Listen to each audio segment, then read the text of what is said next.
Once upon a time, in a small town set between rolling green hills, there lived a young boy called Arthur.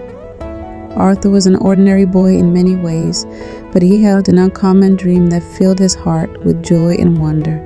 He dreamed of becoming a hero, a famous knight like those he had heard about in the stories his grandma told him. And above all, he dreamt of showing his worthiness to wield the magical sword. In Arthur's town, the tale of Excalibur was passed down through generations. It was said that Excalibur was not just any sword.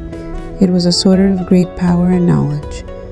Only the deepest and strongest of hearts could hope to pull it from the stone where it was said to be stuck, deep within the Enchanted Forest. One sunny morning, Arthur set out on a quest of his own.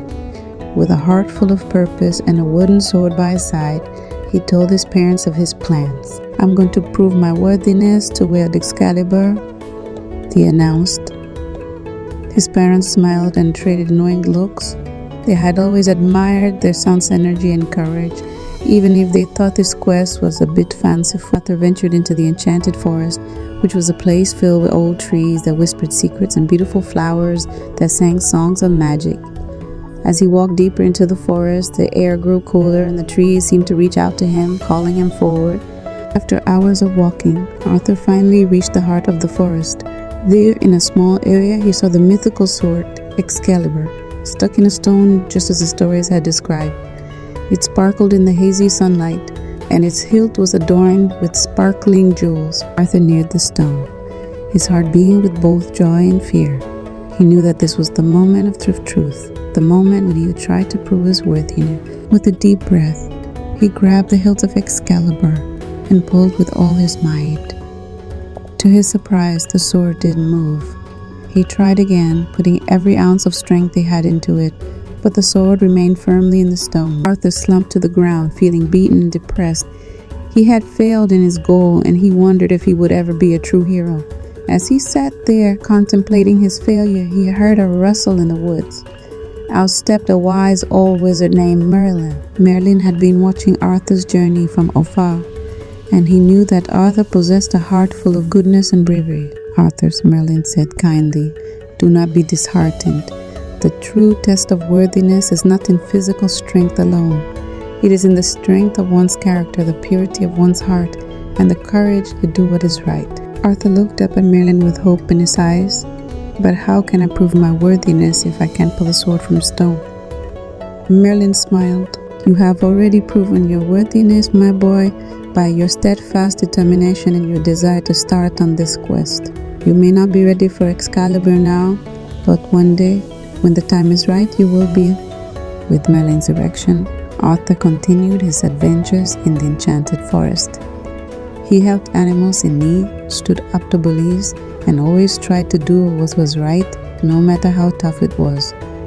Along the way, he made friends with a talking squirrel named Squeaky and a playful fairy named Lily. Years passed and Arthur grew into a strong and decent young man. His image as a kind-hearted and brave person spread throughout the land. He never forgot his dream of showing his readiness to handle Excalibur, but he also knew that true courage was about more than just a sword.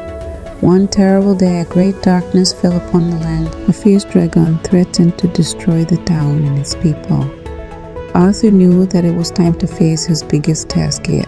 With his faithful friends Squeaky and Lily, and the direction of Merlin, Arthur set out to face the dragon.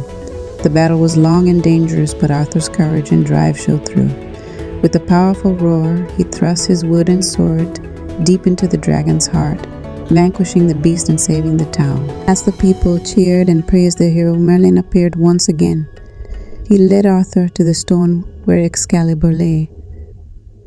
This time, when Arthur grabbed the handle, the sword came free easily, shining with a bright light. "You have proven your worthiness, Arthur," Merlin said with pride, "not through power alone, but through the goodness in your heart, your bravery and your kindness. Excalibur now belongs to you."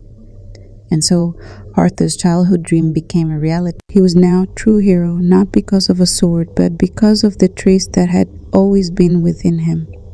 With Excalibur in hand, he vowed to protect his country and continue to do what was right, always led by the values of goodness and bravery. As the years passed, the tale of Arthur and Excalibur spread throughout the land, inspiring others to be heroes in their own way. And Arthur, the once ordinary boy with an amazing dream, lived happily ever after, a true hero in every sense of the word. And that, dear children, is the story of Arthur and his quest for Excalibur, a tale of courage, goodness, and the true meaning of honor.